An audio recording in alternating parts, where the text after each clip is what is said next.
안녕하세요. 4차 산업혁명과 인문학입니다.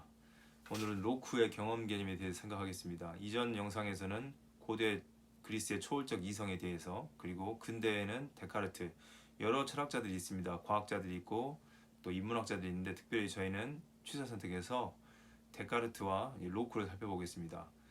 큰 틀에서는 데카르트, 로크, 칸트로 이어지는 이 확실성의 탐구에 대해서 살펴보는 겁니다. 오늘은 데카르트와 달리 로크의 확실성을 살펴보려고 합니다. 확실한 지식의 토대를 데카르트가 생각에서, 곧 생각하는 나에서 찾았다면, 로크는 데카르트와 달리 확실한 지식의 토대를 감각적 지각에서 찾았습니다. 감각적 지각으로 집약되는 경험에서 찾았다고 말할 수 있겠습니다. 왜 확실한 지식의 토대를 찾냐면요, 뭐 하는 게 불확실하기 때문에 확실한 토대 위에서 지식을 쌓아야 과학도 성립될 수 있기 때문에 그렇습니다. 가장 기본적인 지식의 토대를 어디서 찾느냐, 이성적 주체인 생각에서 찾느냐, 아니면 이성적 주체가 아니라 감각에서 찾느냐. 특별히 영국의 경험론자들은 감각적 지각으로 요약되는 경험에서 찾습니다. 엄밀히 말하면 경험이 감각적 지각이라고 할 수 있습니다. 감각적 지각. 특별히 로크는 인간 오성론, 이 인간 지성론, 오성론, 지성론 이렇게 번역하는데, 이 책은 지성론으로 번역되어 있습니다. 이 책에서 이성에서 유래한 본유관념이나 원리를 거부합니다. 로크는 이성에서 유래한 본유관념을 주장하는 사람은 데카르트이지요. 그리고 그 본유관념의 원리를 통해서 생각하는 나, 그러므로 존재한다. 나는 생각한다, 그러므로 존재한다는 원리를 확실성의 토대로 삼았습니다. 데카르트는요. 그러나 로크는 그걸 거부하고 플라톤과 스콜라 철학자들, 그리고 데카르트 사상과 다른 사유 방식을 제공합니다. 그 전에 있었던 플라톤, 그리고 스콜라 철학자들, 데카르트가 생각하는 이성적 주체, 초월적 이성이든 이성적 주체든 이런 것들을 거부하고 경험적 방법, 감각적 지각으로 요약되는 경험의 방법을 새로 도입하는 거죠. 경험의 원리라고 할 수도 있겠습니다. 로크는 본유관념을 주장하는 데카르트와 달리 데카르트의 회의적 방법에 의해 성립된 지식 이론의 문제를 지적합니다. 그런 방법으로는 지식의 확실한 토대를 찾을 수 없다는 거죠. 그래서 로크는 이성에 의한 확실성의 탐구를 거부하고 이 경험의 원리, 다시 말해서 감각과 반성에서 비롯된 관념의 방법으로 확실성의 탐구를 수용하게 됩니다. 이 확실성의 탐구와 토대가 마련되면 그 위에 이제 학문을 하나하나 쌓아 가려고 하는 거죠. 그 끝에는 이제 과학이라고 할 수 있겠습니다. 사이언스라고 했을 때는 과학도 있지만 학문이라는 의미도 있거든요. 이 근대 철학자들은 대부분 다 학문을 하고 싶은 겁니다. 다른 말로 하면 과학을 하고 싶은 거죠. 그래서 4차 산업혁명에 의한 지금의 발전된 과학의 토대를 만들려고 한다고 할 수 있겠습니다.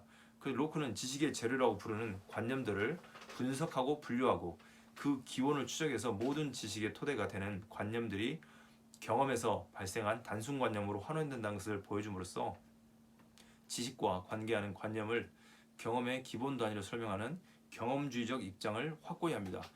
데카르트가 회의적 방법을 통해서 나는 생각한다, 이성적 주체를 확고히 했다고 하면, 확실성의 토대를 거기서 찾았다고 하면, 이 로크라는 학자는 경험주의적 방법, 그리고 경험주의에 입각해서 생각의 방법이 아니고 반성하고 실험하는 관찰 실험을 통해서, 특별히 베이컨 이후에 이 로크라는 분은 관념들을 분석하고 분류했습니다. 관찰 실험이라기보다는 어쨌든 단순관념으로 환원된다고 생각한 거죠. 그래서 로크에 따르면 우리의 모든 지식은 마음이 생각입니다. 마음이 자기 자신의 관념을 조망하는 것에서 성립하여, 이때의 조망은 우리의 지식의 획득 방식에서 우리의 능력이 가질 수 있는 최고의 명료함과 최대의 확실성을 제공한다는 거죠. 아주 선명하고, 데카르트가 이제 명석 판명한 것을 이야기했다면, 로크는 명료하고 최대한 확실성을 제공해 주는 것, 그걸 어디서 찾냐면 지각과 사고 대상을 모두 관념이란 용어로 환원하고 관념의 기원을 되돌아보는 방법으로 내성을 강조합니다. 리플렉션이라는 내성을 강조하고, 마음에 있는 관념에 대해 생각하는 일을 마치 시각적 작용같이 거울에 반사되는 것처럼, 이렇게 거울에 반사되는 것처럼 명료하게 볼 수 있다는 거죠. 마음속에 있는 관념에 대해 생각하는 일을 마치 시각작용과 같은 것을 강조합니다. 로크는. 그래서 로크에게 거울에 비치는 것이라고도 하듯이 관념이 성질의 완벽한 유사물, 똑같다는 거죠. 거울에 비치는 것처럼 제 모습이 비치는 것처럼 이렇게 정확하게 볼 수 있다는 겁니다. 누군가가 이와 달리 말한다면 이를 매우 터무니없는 것으로 판단할 것이라고 말합니다. 데카르트가 감각에서 벗어나서 정신의 눈을 혼란과 내적 표상에서 명석판명한 표상으로 돌림으로써 지식의 토대를 확보했다면 로크는 반대로 데카르트와 상반된 방향인 감각에 들어있는 특유한 표상, 우리에게 이게 기억 속에 있는 어떤 표상들, 그러니까 다른 말로 하면 프레젠테이션이죠. 이렇게 딱 비치는 것처럼 지식의 토대를 확보합니다. 감각에서 찾는 거죠. 이성에서 찾냐, 감각에서 찾냐 다른 거죠. 그러나 이것은 이 로띠라는 사람 학자에 의하면 로띠의 혼동이 없었다면 내적 표상이라는 생각, 이 내성, 우리 안에 리플렉션 되는 생각들에 대한 표상이라는 생각이 인식론에 생기지 않았을 것이라고 생각하는 거죠. 혼동했다는 겁니다. 정신의 작동에 대한 기계적인 설명과 지식에 대한 주장을 근거 없는 것 사이에 혼동이 없었다면 근대 철학의 관람자적 인식론은 탄생하지 않을 거란 거죠. 이렇게 보는 겁니다. 지식의 확실한 토대는 뭐냐면 관찰해서 그것들이 내 기억 속에, 내 지각 속에 환원되는 것들. 그래서 그 환원되는 것들 속에서 마지막 지식의 토대를 찾는다는 거죠. 조금 혼란스럽네요. 인간의 마음에 있는 관념이 감각에 의해 생겨난다고 보는 로크에 따르면 우리는 경험에서 비롯된 관념을 이용해서만 생각할 수 있기 때문에 우리가 획득한 모든 지식은 결코 경험에 앞설 수 없다는 거죠. 경험을 해야 어떤 지식이 생기는 거지, 경험 없이 본유관념, 경험을 하지 않고 본래 갖고 있던 데카르트처럼요, 원래 갖고 있는 생각이 있기 때문에 그 생각을 통해서 나라는 존재, 나라는 것을 인식할 수 있다. 아니, 근데 로크는 반대로 그게 아니고 모든 지식은 경험을 통해서 얻어진 거다. 그리고 그 경험을 통해서 얻어진 모든 표상들이 내 안에 있는 내적 감각에, 내적 지각에 이렇게 경험되어 있다고 말하겠네요. 그래서 경험을 앞설 수 없다고 말하는 거죠. 확실한 토대를 감각적 지각에 찾았고 로크는요, 데카르트는 생각에서 찾은 거죠. 생각하는 나, 코기토에서 찾은 겁니다. 그러니까 생각을 하는 것도 경험이 먼저 있어야 된다. 어떻게 생각하냐? 유럽의 합리론자들은 이성적 주체를 먼저 생각하는 거죠. 생각이 먼저다. 어떤 분은 이성과 감각이, 생각과 경험이 둘이 같이 있다. 아니다. 경험이 먼저다. 영국 경험론자들은. 그래서 영국 경험론자들이죠. 로크에게 새로운 것은 마음이나 이성이 아니라 경험을 기반으로 한 철학적 탐구를, 그러니까 과학적 탐구를 경험을 통해서 해야 한다는 거죠. 그냥 생각만 통해서 하는 게 아니고요. 그래서 이제 영국 경험론자 중에 한 명인 흉도 말합니다. 학문과 방법들 가운데 경험을 넘어설 수 있는 것은 전혀 없다. 경험을 넘어설 수 없다는 겁니다. 또한 경험의 권위, 경험의 시험대 위에서 기초를 두지 않는 어떤 원리도 정립할 수 있는 것도 전혀 없다고 단언합니다. 그 전에 로크가 말하는 거죠. 흉도 이렇게 말했는데 영국 경험론자 로크는 그 어느 누구의 지식도 자신의 경험을 넘어설 수 없다고 주장하는 거죠. 데카르트는 경험하기 이전에 본유관념이 있다는 거죠. 우리 안에 있는 관념들이. 그래서 로크는 마음이 어디에서 이성과 지식의 모든 재료들을 갖게 되었는가라고 묻고 한마디로 경험에서라고 대답합니다. 그래서 경험론자가 되는 겁니다. 그래서 이 경험을 중시하고 관찰과 실험을 중시해서 이제 과학이 계속 학문이 발전하는 거죠. 지식의 토대니까요. 학문의 토대를 마련한 겁니다. 합리론자들은 이성적 주체에서 지식의 토대를 마련했고요. 확실성을 토대를 마련한 거죠. 인간의 그 어떤 지식도 경험을 넘어설 수 없고 경험에 근거하며 경험으로부터 유래한다고 단언하는 겁니다. 근데 철학과 학문의 세계에서 이러한 새로운 어떤 것을 발견했다고 자부하는 사람들에게 가장 흔하고 자연스러운 것은 어떤 거냐면 로크가 데카르트를 비판하는 것처럼 또 그 이전 사람들이 친부 살해 역사라고 하기도 합니다. 그 이전 사람들이 자신보다 앞선 사람들을 통해서 성취된 것을 모두 비판 내지는 비방함으로써 자신들의 체계를 은근히 칭찬하는 거죠. 이성적 주체보다는 경험적 원리가 더 낫다고 말하는 겁니다. 데카르트가 이전에 철학자들의 사유를 비판했습니다. 데카르트도. 특별히 데카르트가 비판한 건 아리스토텔레스의 논리학 그리고 본인이 제시한 회의적 방법을 제시한 거죠. 그전 사람들 비판한 것처럼 로크도 데카르트 비판함으로써 자신의 이론이 더 낫다고 말하는 거죠. 마치 아이폰 1이 나오면 그 1을 시간이 지나서 2가 나와서 업그레이드 하는 것처럼 그 1보다는 2가 더 낫다 이렇게 말한 거라고 쉽게 이해하시면 좋을 것 같습니다. 데카르트 이전의 철학적 사유를 비판하고 자신의 사유와 대한 사유가 더 낫다고 주장하듯이 로크 역시 자신의 이전 사유를 비판하고 자신의 경험주의적 원리가 더 유용하다고 역설합니다. 주장하는 거죠. 그러나 로크의 사유는 확실성의 토대만 다를 뿐 데카르트와 유사합니다. 왜냐하면 확실성의 토대, 지식의 토대를 찾는다는 점에서 그게 감각이든 사유든 거기서 찾았기 때문에 유사하다고 볼 수 있습니다. 로크가 인간의 지식의 기원고 확실성, 이 지성론에서 말하는 이걸 추구한다는 점에서 그의 철학은 전적으로 새로운 사유가 아닙니다. 지식의 토대를 찾는 거고 확실성을 추구하고 있기 때문에 그렇습니다. 그렇지만 과학도 그렇잖아요. 이 전화를 걸면 정확하게 가야 되는 거죠. 확실해야 되는 거 아닙니까? 불확실한 걸 누가 지식의 토대로 삼지는 않습니다. 그래서 확실성의 추구는 이미 데카르트 철학의 주된 주제였고 로크가 반복한다고 말할 수 있습니다. 이 현대에 와서 이 실용주의를 뒷대성한 두이 이분은 이렇게 말합니다. 경험을 사회 제대로 평가하고 지식의 요구들을 시험하는 시금석으로 제시한 로크의 사유에서 많은 것을 배울 수 있습니다. 데카르트에게서도 많은 걸 배울 수 있는 거죠. 그렇지만 로크가 경험에 대한 현재 우리의 이해에 많은 공헌을 했다고 말한다고 할 수 있지만 그럼에도 불구하고 경험을 등장시켰다는 점에도 불구하고 감각적 지각으로 너무 협소하게 경험을 놔둔 겁니다. 두이는 더 포괄적으로 경험을 보는 거죠. 더 풍성하게. 로크가 경험에 대한 현재 우리의 많은 공헌을 했지만 두이의 관점에서 보면 데카르트와 로크식의 관람자적 인식론, 아무것도 행동하지 않고 관찰만 하는 거죠. 그리고 관찰된 것들, 언어들을 분석하고 종합해서 거기서 지식의 토대를 찾으려 했는데 실제로 우리는 지금 활동을 하고 있지 않습니까? 이렇게 머리 핑크퐁도 이렇게 치면 움직이고요. 핑크퐁 안녕. 핑크퐁. 네. 어쨌든 로크의 경험 개념에 반기를 듭니다. 관람자적 인식론 이렇게 관찰만 하고 있는 거죠. 본인이 실제 직접 지식에 참여하지 않고 관찰만 하는 겁니다. 적극적으로 본인이 행동하지 않고요. 그냥 보기만 하는 거죠. 이게 어떻게처럼 일어나야 되는데 여기도 이게 참여할 수 있는 거죠. 그리고 이게 만지거나 경험하지 않고 그냥 보는 겁니다. 관람자적 마치 영화를 보듯이. 그래서 지식을 영화 보듯이 토대를 마련하려고 하는 것에 대해서 비판하는 겁니다. 로크의 경험 개념에 반기를 들고 이 관람자적 지식 이론이든 이성적 주체든 아니면 경험이든 그들이 지니고 있는 한계를 벗어나야 된다는 거죠. 다 관람만 하고 있고 실제로 참여하지 않기 때문에 지식에 참여한다고 하겠죠. 로크나 데카르트는.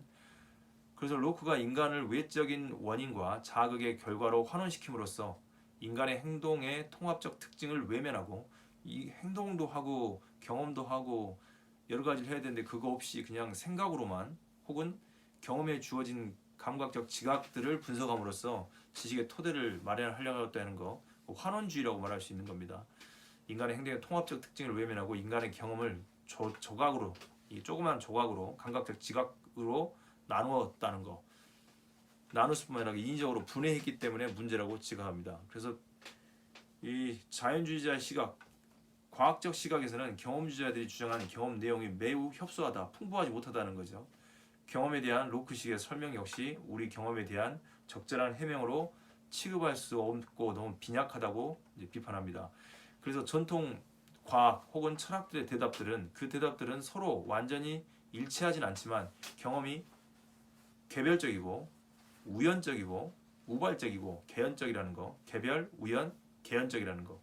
그러면 경험을 반대하고 이성을 더 주장하는 사람들은 어떻게 했어요? 개별적이 아니고 보편적이고 필연적이고 그런 확실한 이 수준을 찾으려고 하는 거죠. 그렇지만 경험이 경험론자들 뿐만 아니라 전통 철학자들에게 경험은 어떤 거냐? 개별, 우연, 개연적이라는 거죠. 그 수준을 결코 넘어설 수가 없다는 데 대해서 다 동의합니다.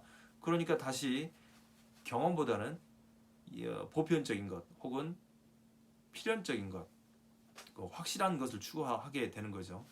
기원과 내용에 있어서 모든 상상할 수 있는 경험을 초월하는 힘만이 보편적이고 필연적이고 확실한 권위와 지도에 이를 수 있다고 생각합니다. 두 군데도 왔다 갔다 하는 거죠. 합리론자들로 할 것인지 아니면 경험론자를 할 것인지. 그러나 경험론자들도 압니다. 경험이 확실하지 않다는 것을. 그럼 다시 어디로 가겠습니까? 여기 확실한 쪽으로 가겠죠. 이 두 개를 종합하는 분이 이제 칸트라는 분이에요. 좀 이따 볼 겁니다. 칸트라는 분이 이거 두 개를 종합합니다. 그래서 확실한 권위와 지도에 이를 수 있다고 생각하는데 경험주의자들 스스로도 이런 주장이 올바르다고 인정합니다. 그들은 단지 경험론자들은 단지 인간에게 순수 이성이란 능력이 없기 때문에 우리는 우리가 가지고 있는 것, 즉 경험을 참아내야 하고 경험으로부터 가능한 한 최상의 결과를 얻어내야 한다고 주장할 뿐입니다. 그래서 경험론자들은 지나간 순간의 의미와 가치를 가장 잘 포괄할 수 있는 방법을 지정함으로써 선험주의자들을 회의주적 관점에서 공격하는 데 만족합니다. 그러니까 선험주의자들, 고대는 초월주의자거든요. 근데 경험에 앞서 있다가 선험이거든요. 이 선험주의자들은 경험을 믿지 않아요. 왜냐하면 너무 우발적이고 우연적이고 개연적이기 때문에. 그렇지만 확실한 지식의 토대를 만들려면 우연적으로 우연적으로 되면 안 되지 않습니까? 수학처럼 4 더하기 3은 항상 7이어야 됩니다. 어디에 어느 나라에 가든 그게 보편적인 거잖아요. 수학적 진리처럼 이 지식도 어느 나라에 가든 확실해야 된다는 거죠. 우연적이고 이 나라에 가서는 이거, 저 나라에 가서는 저거 그렇게 안 된다는 거죠. 그래서 확실한 걸 찾고 싶은 겁니다. 그래서 그 선험주의자들의 회의적 관점, 데카르트의 회의적 관점을 공격하는 데 만족하는 거죠. 그것 갖고는 확실한 걸 찾아낼 수 없다. 또한 로크와 마찬가지로 그들은 경험의 한계에도 불구하고 경험은 행위에 있어서 인간의 발걸음을 조심성 있게 인도하는데 필요한 빛을 던져준다고 주장합니다. 그래도 더 고차원적인 것에 근거 없이 주장되고 있는 능력에 의한 독단적인 인도가 실제로는 인간을 해친다고 생각하는 거죠. 그러니까 경험은 과학적으로 증명할 수 있지만 본유적 관념, 내가 원래 태어날 때부터 가지고 있는 어떤 생각의 능력은 증명이 안 된다는 거죠. 그 생각의 능력은 경험을 통해서 왔다고 말하는 겁니다. 근데 두이가 봤을 때는, 자연주의자들이 봤을 때는 경험을 인식의 문제, 생각의 문제 내지는 지식의 문제로만 국한하면 안 된다는 거죠. 지금 제가 여러 가지 경험을 하고 있는데 이게 이렇게 쓰다듬고 만지는 것이 이 울라프가 어떤 존재인지를 이해하기 위해서 만지는 게 아니고 그냥 만지는 거죠. 만지다 보니까 인형이다. 이거 울라프가 아니다. 인형이다 이렇게 생각하는 건데 이런 경험을 인식의 문제뿐만 아니라 참여하는 것 그리고 활동하는 것까지 확장시켜야 되는데 그렇지 않겠다는 거죠. 그래서 인간의 물리적이고 추상적인 행위 전체 과정으로 봐야 되는데 지식의 과정, 인식의 과정으로 보는 겁니다. 우리가 살면서 배우려고만 사는 건 아니잖아요. 뭐 영화도 보고 여행도 다니고 모든 걸 인식의 관점에 봤다는 거죠. 지식의 관점에서. 그리고 경험으로 돌아갈 것과 경험 개념을 주장한다는 점에서 이 두이나 이 자연주의자들 그리고 경험주의자로 말할 수 있겠는 더 포괄적으로. 그런데 두이라는 분은 로크처럼 경험주의자처럼 보이지만 더 포괄적인 경험, 참여하는 경험을 말하기 때문에 경험주의자를 넘어서 있는 거죠. 똑같은 경험론자는 아니에요. 그래서 실용주의자 내지는 도구주의자라고 불려요. 두이라는 분은 경험으로 돌아갈 것과 경험 개념을 주장한다는 점에서 두이는 경험주의자입니다. 그렇지만 두이는 근대 경험주의자들이 주장하는 경험을 철학적 탐구의 핵심 도구로 사용하는 유사성이 있음에도 불구하고 똑같이 경험을 이야기하는데 여기서는 포괄적 경험입니다. 두이와 경험주의자의 시각은 경험 개념에서 갈립니다. 경험 개념을 쓰는데 experience를 쓰는데 그 경험 개념에서 갈린다는 거죠. 두이에게는 경험은 감각이나 인상 혹은 관념적인 것이 아니라 실제적인 것, 이 활동하는 모든 것 그리고 생각하는 모든 것을 다 포괄하는 거죠. 유기체인 인간으로 생각하는 거예요. 유기체 인간이 태어나면서 활동하고 성장하는 모든 것을 경험이라고 합니다. 그러니까 삶과 죽음 이 안에 있는 모든 게 경험인 거죠. 그러니까 영국 경험론자들은 감각적 지각만을 경험으로 본 겁니다. 과거엔 그랬습니다. 그래도 그때 당시에는 굉장히 획기적인 발상이었던 거죠. 점점 진보하고 진화하니까 예전에 핸드폰 이렇게 도끼 같은 폰이 있었어요. 굉장히 큰 폰. 그것도 처음에 나왔을 때는 막 들고 다녔습니다. 근데 너무 발전되니까 도끼 폰이라고 하는 거죠. 그 큰 핸드폰을 들고 다니면 무슨 사람 죽이려고 하느냐, 사람 때리려고 하느냐 이런 농담까지도 있었습니다. 지금은 이제 폴더폰도 쓰지 않지 않습니까? 지금은 다 스마트폰을 쓰는 거죠. 근데 그 당시에 나왔을 때는 카폰이든 이 큰 도끼폰이든 혁명적이었던 거죠. 지금에 봐서는 조금 시대에 떨어진 것처럼 보이지만 마찬가지로 데카르트가 이성적 주체를 말했을 때 처음 이야기하는 겁니다. 그래서 근대 철학의 아버지가 되는 거죠. 영국의 경험론자의 시조인 프란시스 베이컨도 영국 근대 과학자의 아버지이자 철학자의 아버지입니다. 데카르트도 마찬가지입니다. 근대 과학과 철학의 아버지인 거죠. 영국 경험론자도 새로운 경험주의의 원리를 만들었다는 점에서 굉장히 획기적인 발상입니다. 그 당시에는요. 지금은 비판되고 있지만요. 경험주의는 경험을 불연속적으로 있는 원자론적 지각의 단순한 종합이나 혼합으로 간주하지만 이 두이라는 분은 경험을 상호 침투적이고 수많은 감각 운동의 협력을 동반한 유기적 통합으로 이루어진 역동적이고 능동적인 과정으로 본다는 점에서 서로 다른 거죠. 저희는 이제 더 지금 발전된 과학을 가기 위해서 4차 산업혁명이지 않습니까? 그전 과학자들 내지는 학문하는 사람들은 여기까지만 했어도 대단한 겁니다. 그렇지만 점점 산업화가 발전되면서 4차 산업혁명까지 와 있는 거죠. 거기는 과학이 굉장히 많은 지대한 영향을 미쳤습니다. 그 과학이라고 하면 확실한 지식을 말하는 이분들의 영향력이 있는 거죠. 근데 이분들과 다른 방식으로 지식을 더 확장시키고 과학이 관찰과 실험을 통해서 지금 여기까지 와 있는 겁니다. 그래서 학문 영역에 대해서 지식만 할 뿐만 아니라 과학, 수학 다 같이 통합적으로 하라고 말하는 거죠. 그리고 인문학까지요. 인문학과 과학이 분리되어 있는 게 아니고 연결되어 있는데 자꾸 분화시키면서 분리된 걸로 생각하게 되는데 이 자연주의자들 내지는 두이라는 분은 이걸 통합해서 교육, 철학, 예술, 윤리, 과학을 분리시키지 말고 통째로 같이 놓고 봐야 된다. 고대에도 그랬던 겁니다. 고대 플라톤 이전에 자연 철학자들도 이 세계를 신의 관점에서 보는 게 아니고 과학적 관점, 자연의 관점에서 해석을 했거든요. 근데 점점 그게 자연의 관점에서 인간 이성의 관점으로 플라톤과 데카르트에 와서는 더 이성의 생각하는 존재가 있는 것으로 생각하는 거죠. 근데 또 로크가 와서 그걸 또 희석시키는 거고 뒤쯤 와서는 근대 철학에 와서는 과학과 철학을 분리하지 말라고 하고 원래 사이언스가 하나였으니까 과학과 학문이 하나거든요. 근데 분리시켰다는 거죠. 그리고 두이는 근대 철학 전반에 대해 다음과 같이 평가합니다. 초기 근대 철학은 스스로 의식하지 못했지만 우주의 이성적이고 이성적 기초, 진료, 목적에 대한 전통적인 이론과 개인의 마음에 관한 관심 및 그 능력에 대한 새로운 확신을 중재해야 하는 문제들을 안고 있었던 거죠. 그것은 하나의 딜레마입니다. 이성이 먼저냐 경험이 먼저냐 그럼 딜레마는 거죠. 계속 한편으로는 그것은 특히 현실적으로 인간과 마음이 자연에 대한 진정한 지배자가 되기 시작한 바로 그 순간에 인간은 물리적 존재 그리고 마음을 물질에 종속시키는 유물론 속에서 스스로를 잃고 싶어하지 않았습니다. 다른 한편으로 세계 그 자체가 고정된 포괄적인 마음 혹은 이성의 구체화라는 개념은 세계의 결함에 대해서 주로 관심을 가지고 그것을 치유하고자 하는 사람들에게는 맞지 않는 것이었다. 그리고 고전적 형이상학적 관념론에서 발전해온 객관적이고 신학적인 관념론의 영향은 마음을 원순하고 순종적으로 만드는 것이었습니다.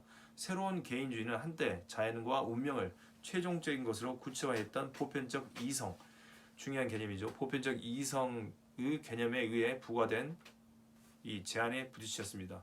경험도 보편적 경험이라고 말을 할 수 있겠죠. 경험론자들 입장에서는요. 합리론자들 입장에서는 보편적 이성이 중요한 겁니다. 경험은 우발적이기 때문에 우연적이고요. 그렇지만 이성이라는 것은 보편적이기 때문에 개별적이지 않죠. 모두 보편적이고 우발적이지 않고 필연적이라고 생각하는 겁니다. 그래서 고대와 중세의 사회로부터 벗어나면서 근대적 사회는 세계를 창조하고 구성하는 이성의 낡은 전통을 지속하기는 했지만 그것을 이성이 개인적이든 집합적이든 인간의 마음을 통해서 작동한다는 생각과 결합시켰습니다. 그래서 로키, 버클리, 휴메 영국 경험론자 학파들에 속하든 아니면 데카르트 그리고 스피노자 등등 라이프니츠 등등 합리론에 속하든 간에 이것은 17, 18세기의 모든 철학의 과학의 혹은 지식에 의해서 퍼진 관념론의 공통적인 특징이다. 주지하다시피 방금 본 것처럼 합리론이든 경험론이든 두 흐름은 칸트에 의해서 종합됩니다. 칸트에 의해서 인간이라는 인식 주체를 통해서만 작동하는 사유의 수단을 통해 인식 가능한 세계가 형성된다는 주제를 명확하게 합니다. 그러니까 이렇게 싸우고 있는 전쟁터에서 형이상학의 토대를 만들기 위해서 가짜 형이상학들을 제거하고 이제 확실한 인식의 토대를 만들어내는데 합리론과 경험론을 통합하는 거죠. 종합한다고 말할 수 있겠습니다. 통일시킨다고 말할 수 있겠고요. 이제 그러면 다음 영상에서는 데카르트, 로크, 칸트로 이어지는 이 확실성의 탐구에 대해서 살펴보는 겁니다.